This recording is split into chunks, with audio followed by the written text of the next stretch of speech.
Yes, yes, yes. This video I am posting where it's supposed to be. It's to do with IJ posted this. He said, I like what my bro Spencer, shout out to you, Spencer, but you're not in the Stillens group. And he said earlier, things are so much easier when you get out of your head into your heart. Raphael said, that is so beautiful. How do you do it though? Jersey Howard code says, that's me, how do you do it though? It's a head thing. Lose that, just drop your heart and soul, drop into two. And I did say I'll make a video on this, so this is the video for that. Now, please, please, I understand that there are people there that's like, Jersey, come on, show us the steps, tell us how to do it. And I understand that because there was a time in my life, amidst my spiritual people, they told me to flow in the spirit, to walk into the spirit. And of course, I've gotten into that, but I really saw it's because I was experiencing what they were talking about in front of my eyes during spending time with them in the present. That's unchangeable. No book, no seminar can do that unless it's experiential. That's why over the last years, I've been doing this thing called live experiential, where that beats nothing. That trumps everything else because you get to experience it yourself. But for instructional purposes, I do get that.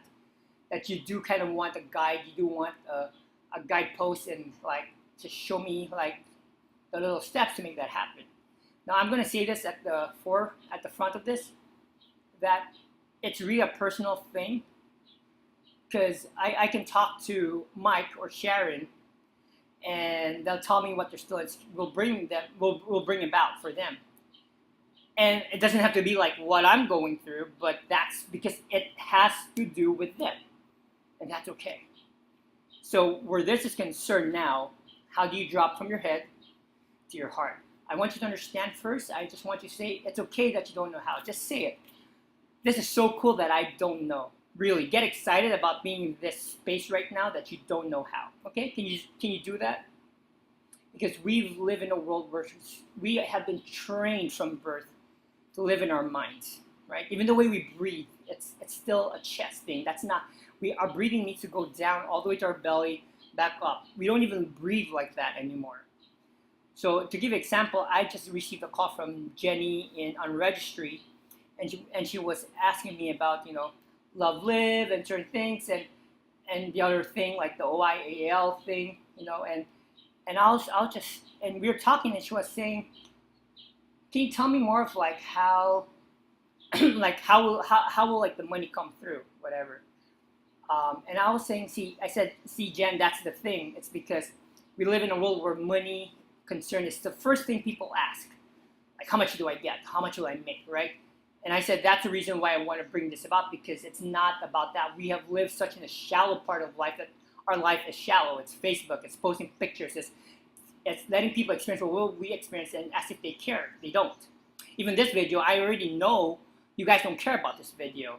So why do we put so much perfection in like, I need to look good, I need to, no, we gotta stop. People nowadays, the BS meter is so high, even that I will be turning the marketing world on its head with the new thing that God has showed me, because the BS meter is so high on our radar. We can tell, and that's not the way to run things in business, and that's not the way to run things in life and in relationship.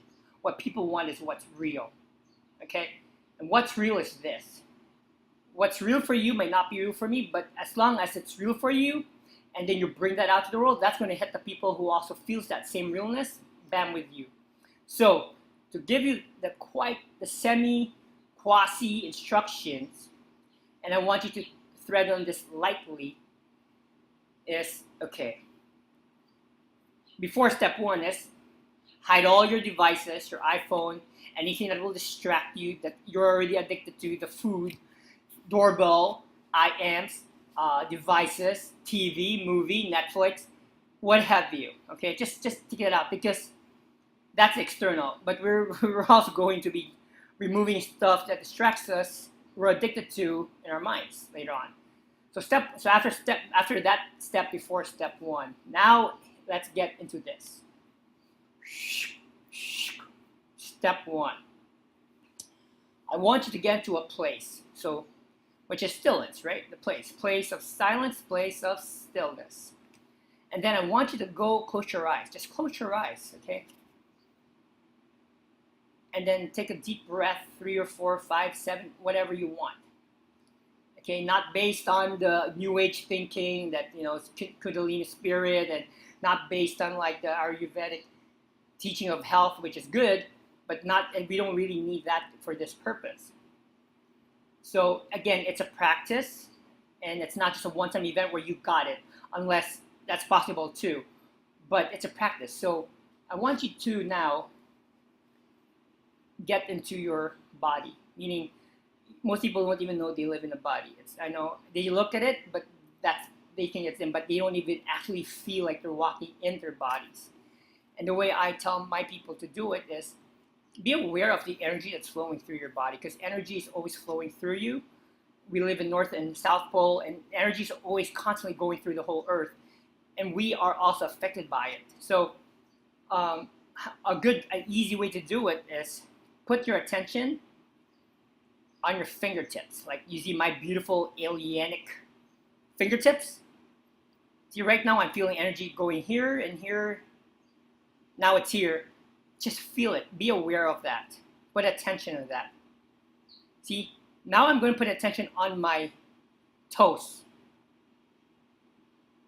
And I'm feeling it right now. So just do that quick exercise. Just do it. This is just to make way for you to get into the presence of who you are. Got it? Okay. Step 2 is now you might have some questions or some things in your mind. Watch it like a kid is watching a donkey and a monkey fight. Even though they're excited, just watch it. Or it could be like the mother that's watching the kid that's watching a kid being excited because it's playing the playground or in the pool, and the mother's just there. It's like, okay, honey, hey, don't go too far. You're okay. The mother's watching. I want you to be the watcher. Okay. You're not trying to place a judgment, but where you drop your heart is like this. I want you just to go put your hands and see, like, heart, what are you telling me? Heart, what are you telling me? And usually it's not what makes sense to your mind. It's usually not what makes sense to your mind. And that's how,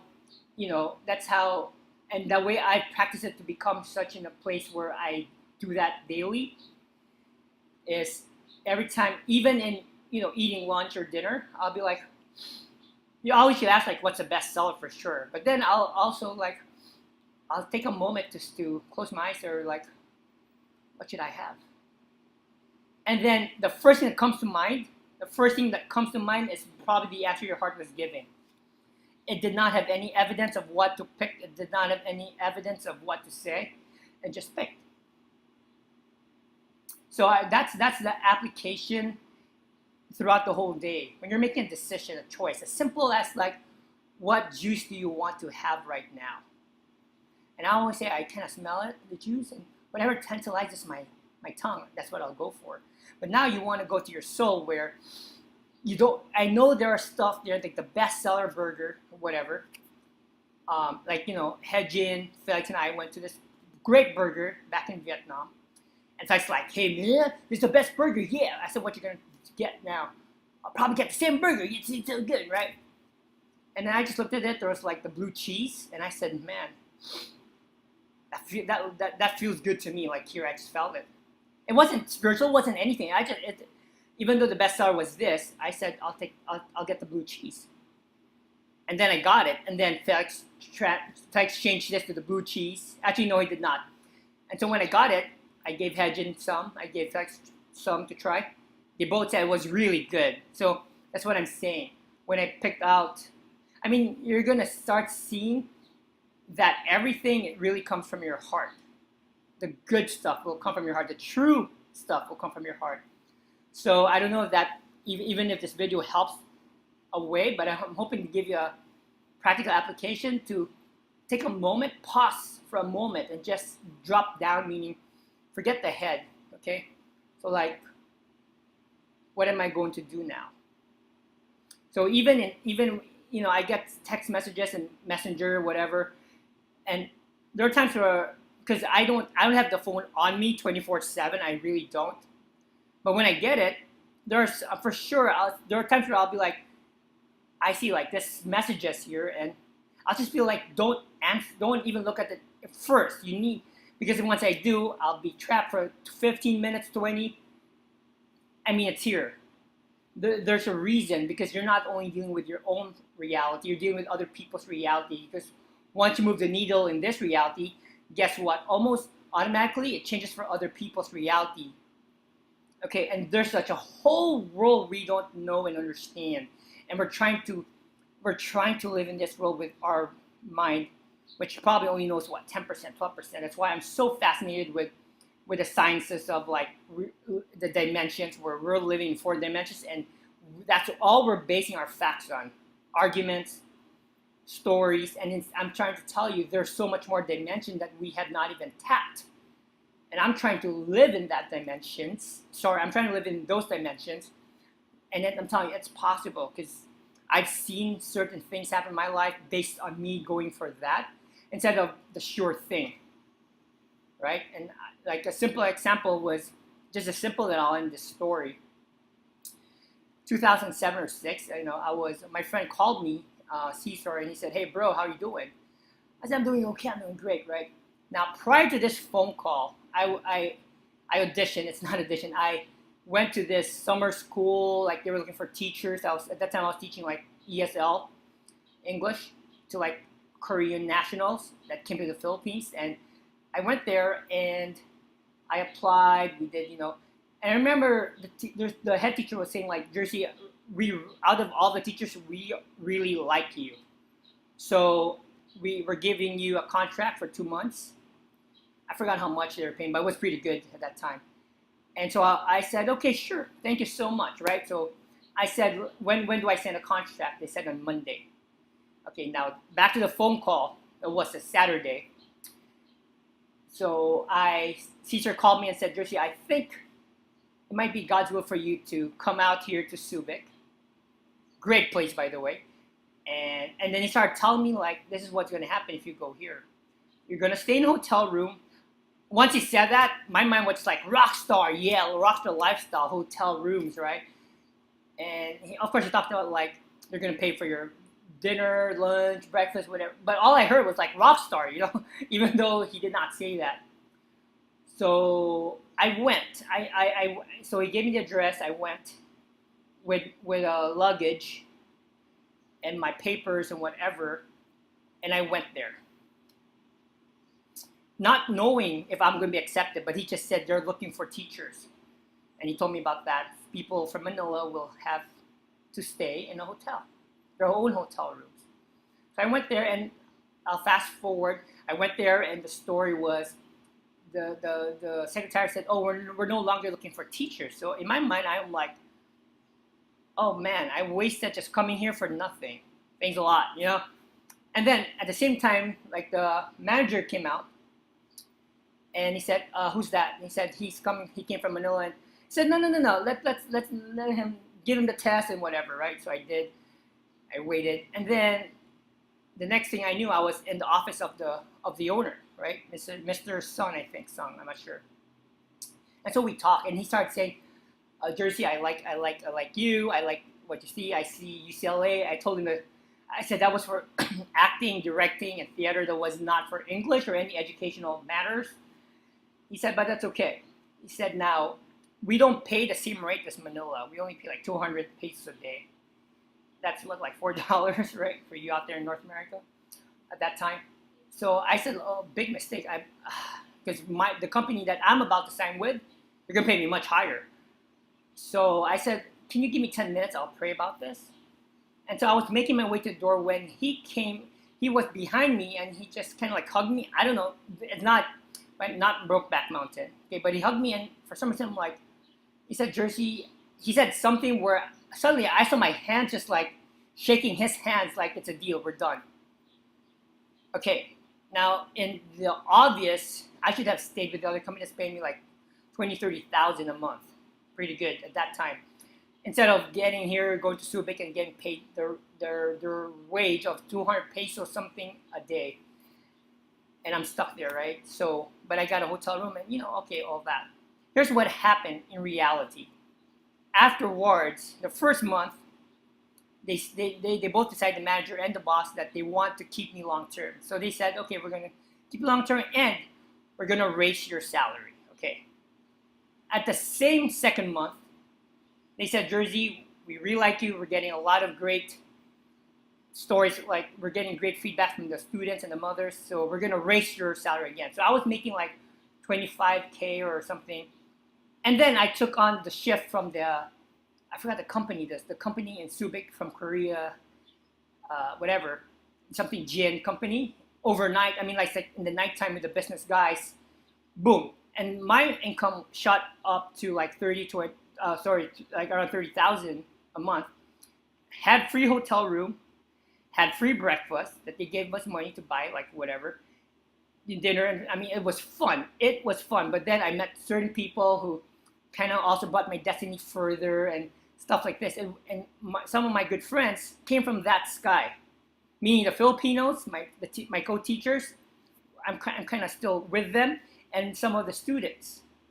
So, see, if I've always based things on facts and data or datas, I'm telling you, you're going to be in a world of hurt sooner or later, because you're basing things on what you can see or what you can feel, instead of trusting that there's a higher level, which is the spiritual level. And when I say spiritual level, I'm just talking about the whole world, not like Christianity or religion. I'm talking about, we are spirits. We need to learn to like flow in the spirit and see things that the world has not seen yet. So even right now, this very moment, I'm already seeing things that I know, like, could that be true? But God says, I'm going to show you things, the new things are going to happen before it even comes. That's where the visualization from the Bible comes from. Okay, it's not you forcing the cars and the money and the girls and the guys. See, you're forcing yourself. God did not show that to you. That's why most visualization don't work like the way they did. Okay, so I think this is long enough. I hope this somehow, I don't know how it will help you, but I hope this somehow helps a bit. So the last thing I'm going to say, in your daily life today, tomorrow, every time you come through a choice, even as simple as what to eat, pause for a moment and just go here. Feel the stillness here, not here. Okay, because here, this is the easy. If it's something to do with information or data, you already know that's not the heart. Okay, you already know that's not the heart. But there are things like a lot of things. My Remova luggage, that came to me. I didn't know anything about Remova. But when the commercial came, I mean, I saw it in an ad somewhere. I said, that was meant for me. And then it's like $1,000 for a small luggage. My friends, family are all like, why would you buy? Because I'm Remova. I need something quick in the airport. I don't want to be like, it's so heavy. And you know me, I'm an alien, right?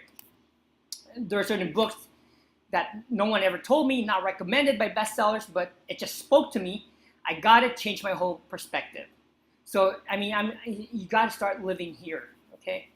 You got to start living here. So that's all I have to say. Thank you so much for the question. 18 minutes and 33 seconds.